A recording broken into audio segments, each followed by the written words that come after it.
going to talk about one of my dog called Quint. It's quite a lovely story. He was suffering from separation anxiety, totally panicked with thunder.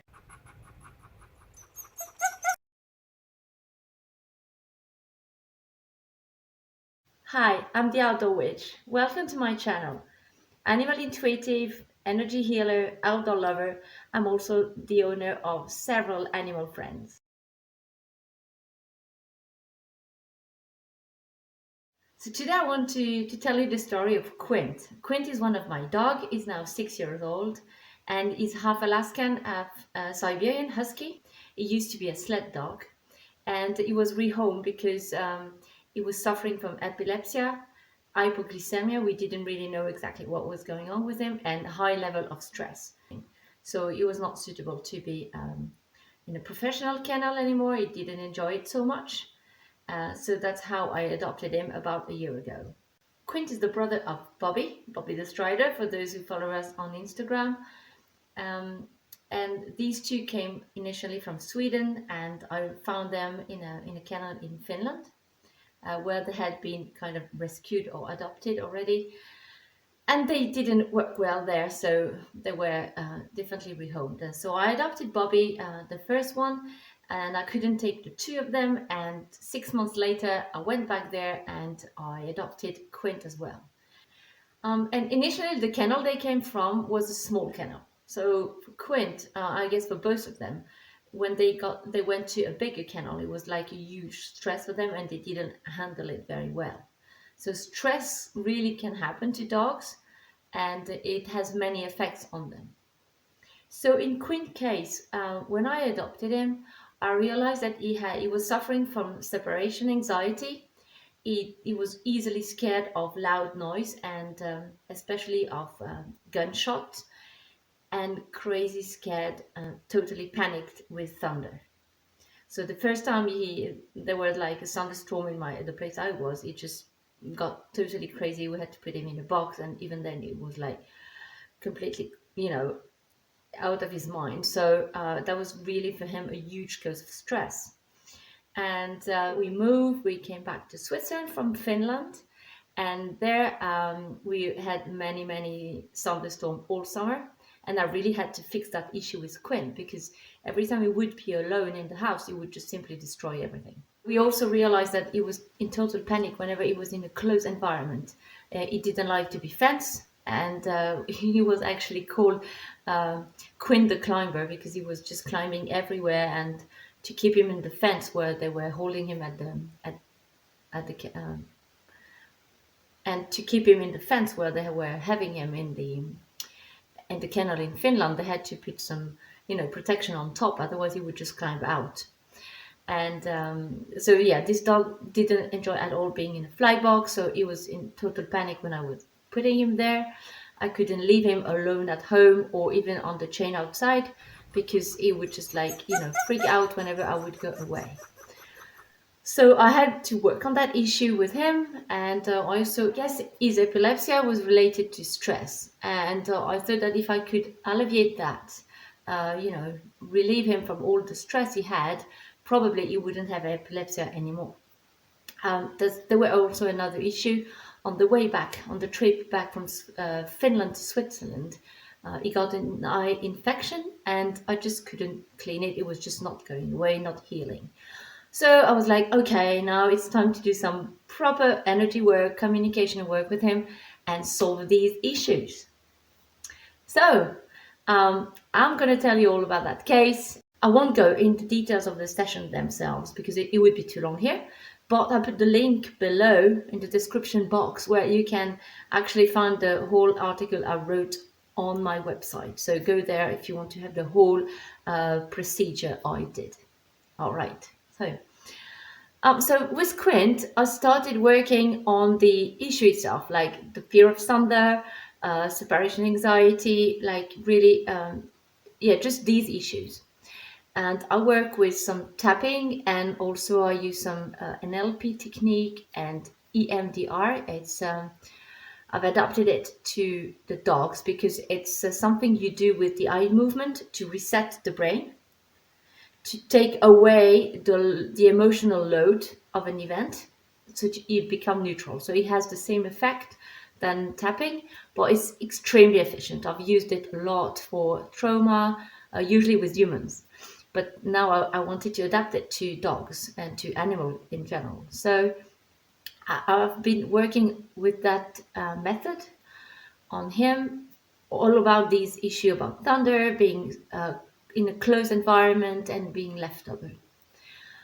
We got some result. He was already better with thunderstorm, like not destroying everything, but he was still in very high stress. His eye was not healed. It was not getting any better. And also, I don't know, the separation anxiety wasn't better at all. So I was not too happy. And then I decided to go a bit deeper. So with him, then I decided to work on his all history, because he was coming from Sweden, he had to move to Finland, and then he was left alone without his brother. And then I adopted him, but only 6 months later. So there were a lot in his background. So I decided to just work on the whole history the way I was imagining it.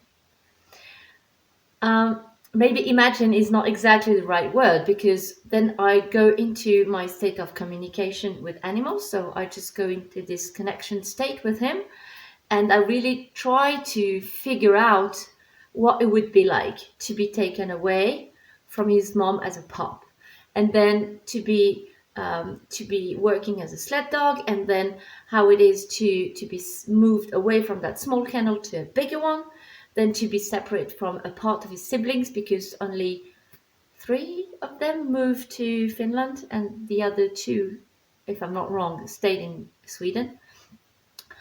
So I work on all these, like really how being in his skin, looking at things through his eyes, um, what would it be like? What was it like to be transported, to be moved, not knowing exactly what was going on?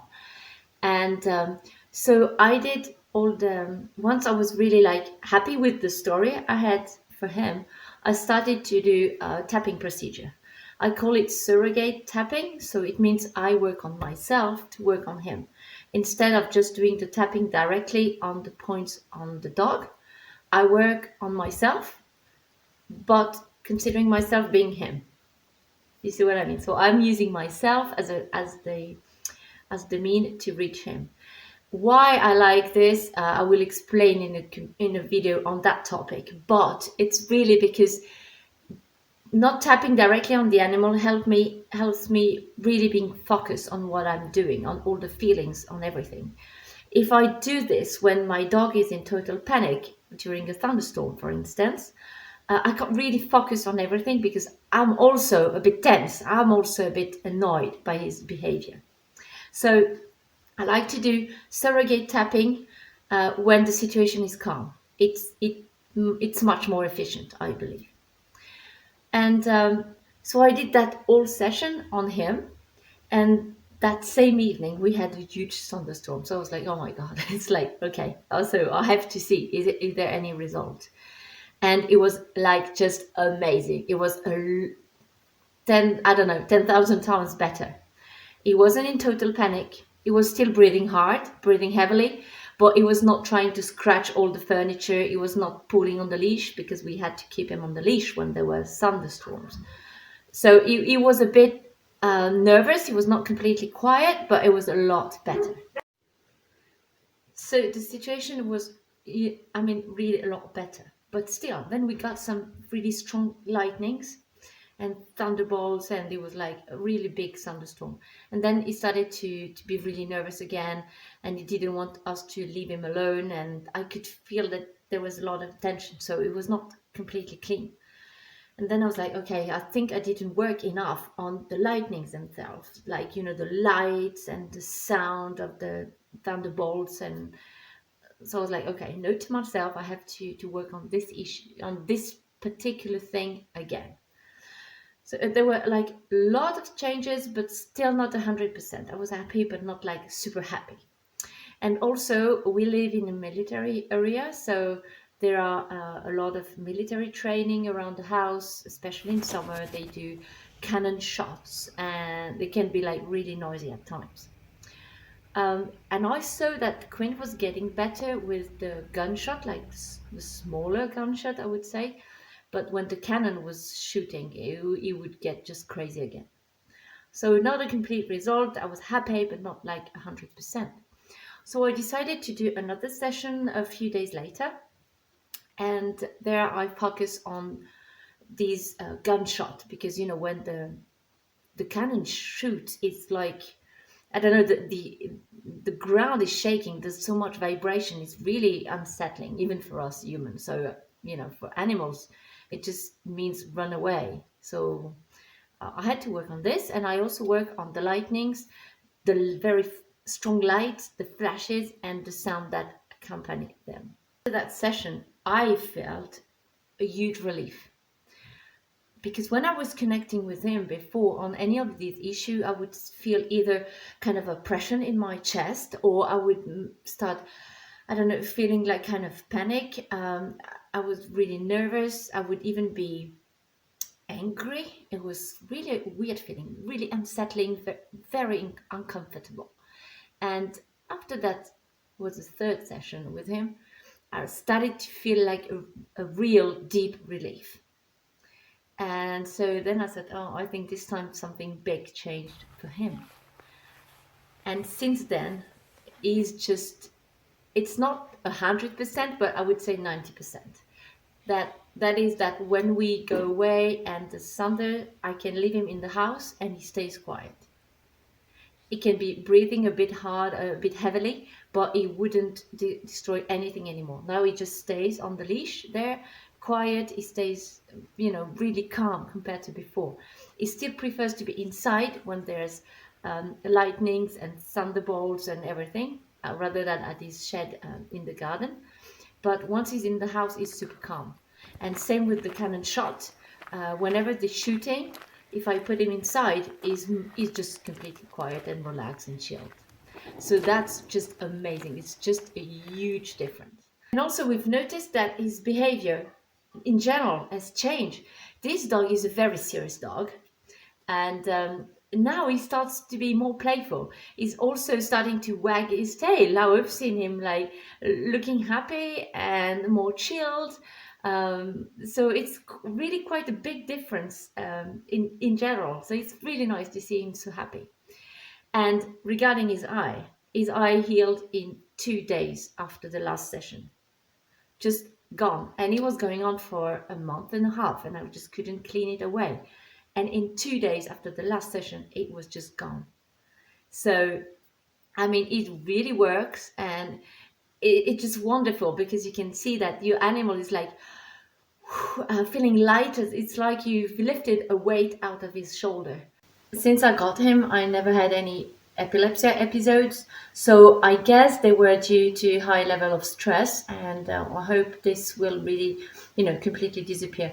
It doesn't have any medication. I don't give him anything. He's really fine like this, and we go on very long hikes. He's totally fine. It just doesn't like to run for hours like classic sled dogs do. So that's why he wouldn't be suitable to be pulling a sled anymore. But he quite enjoy going with the bike, going with the trike, this three-wheel bike. And he just love going skiing, going on long hikes. So he's an amazing dog. By the way, if you want to follow him and his brother, Bobby, you can check on Instagram. It's Bobby the Strider, and I post pictures of these two guys.